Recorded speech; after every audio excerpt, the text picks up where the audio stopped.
Christina with Sunshine Grow Shop on Richmond Road over in Lexington, Kentucky. Welcome to our new segment of Dirt Therapy, where we're going to take the guessing game out of gardening so that anybody can do it. Well, our weather in Kentucky, it's finally warming up. We're starting to get some consistently nice and warm days, making us all feel that itch to get outside and start working on our gardens. So in this video, I'm going to walk you through some of the basics for setting up a garden that's perfect for your herbs, vegetables, and even some varieties of fruit plants. So the first step, if you haven't already established a garden, is to figure out where should we put these plants. Well, the most important thing to think about in that situation is where in your yard are you getting the most sunlight. Our produce, our herbs, our vegetables, they're all going to really want at least 6 to 8 hours of direct sunlight per day. So you want to kind of study your yard, keep an eye on it, see where most of your direct sunlight is hitting, and that's going to be your ideal spot for starting your garden. I do want to have you guys keep this in mind. Kentucky, we've got these beautiful trees that are called black walnut trees. Even though they're so pretty, they are terribly toxic to any plants that we might put around them. So if you see any of these beauties in your yard, it's best to avoid planting anything close to them at all, particularly in the ground.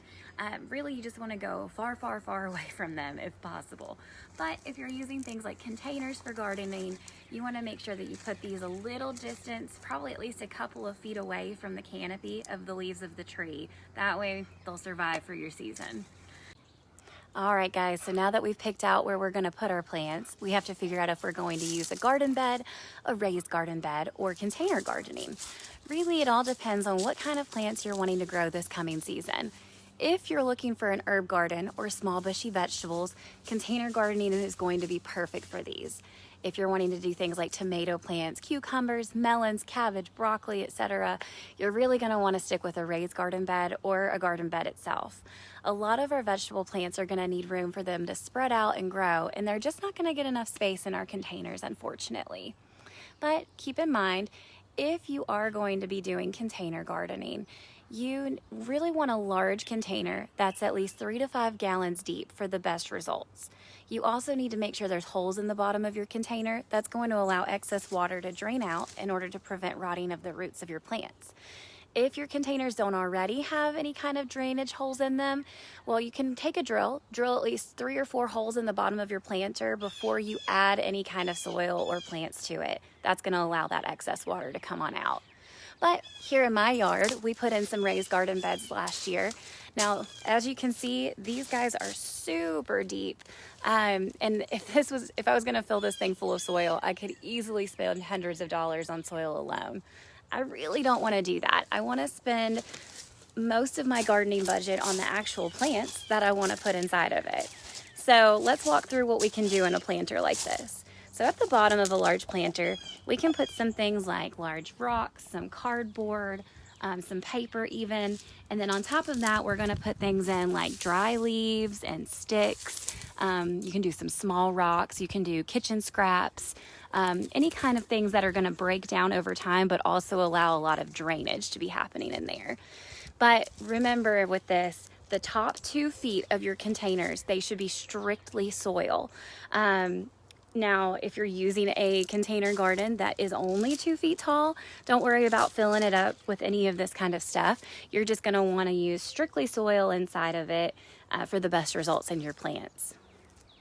All right, so what kind of soil should we be putting in these things? Well, we're going to need a soil that's going to be able to drain effectively. It should have a loose and crumbly-like texture to it for any of the garden beds that we're using that are similar to this. If you're going to be planting in containers, I'm going to recommend going strictly with potting mix such as Pro Mix, which is going to allow for better drainage of the excess water when you're container planting.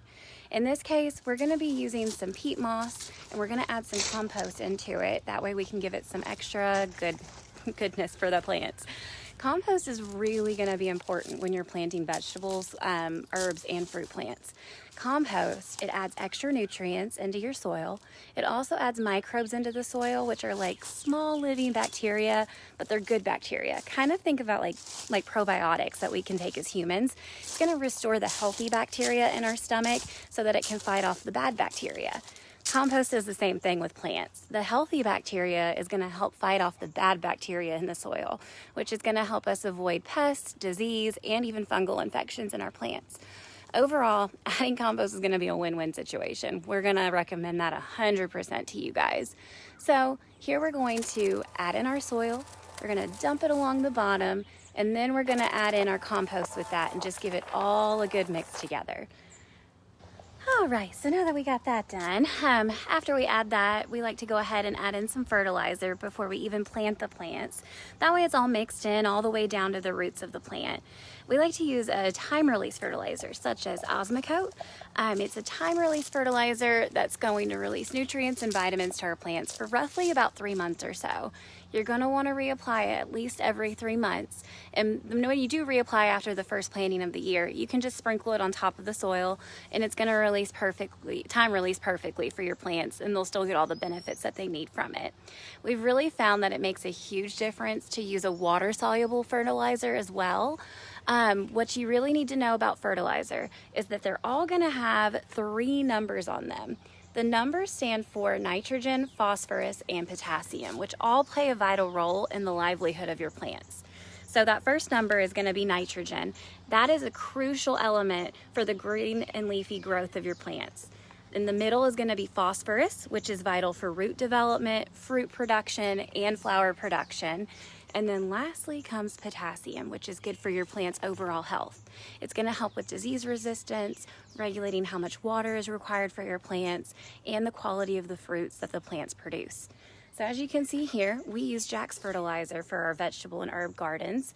And if you're using this, you're going to go with a mix of 20-20-20. That's going to be true for any kind of fertilizer you're going to use like this. You're going to take 1 scoop of the powder, mix it with a gallon of water, and then you're going to water your plants with this at least once every 1 to 2 weeks for the best results. It really makes a noticeable difference in the production of your fruits and vegetables, and even the size of the herbs that you have. All right, you all, so now this garden bed, it's prepared for whatever we're going to plant in them in the next coming weeks. So I do want to point out to you guys, if it's not your first year with a vegetable garden, if it's at all possible and you have multiple beds that you can pick from, it's going to be super beneficial to you to rotate out which crops you're growing in which beds every year. So take for instance, this bed's not quite ready yet, but last year in this bed we did tomato plants. So we're going to be switching tomatoes from this bed into the one that we just made this year. The other bed will do things, maybe cucumbers, herbs, peppers, all the fun stuff.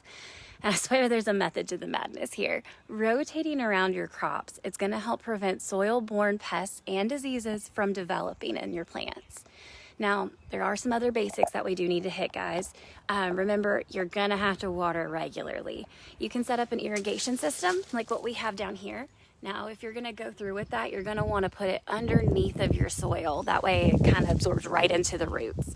But I get it, if you're not quite ready to tackle that yet, make sure you're out regularly checking on your plants, especially in May and June. In Kentucky, these summers are so hot, those plants are gonna need to be watered basically every single day. So a way for you to check if your plants are gonna need soil, you're gonna wanna put your finger directly into the soil a couple of inches and feel and see if it's dry. If it's dry, you know your plants are going to need a drink. Now, when you're watering, focus on 1 to 2 inches of water with your plants on each watering occasion. Focus on hitting the roots of your plants, trying to avoid the leaves as much as possible. That way we don't get fungus to pop up on the leaves at all. All right, you all, and then after you've finally gotten those plants into your garden, make sure you take the time out to put mulch around them. You're going to do about 2 or 3 inches of mulch on top of the roots of your plants. It's really going to help conserve the moisture into the soil, as well as regulate your soil's temperature and stop the growth of weeds.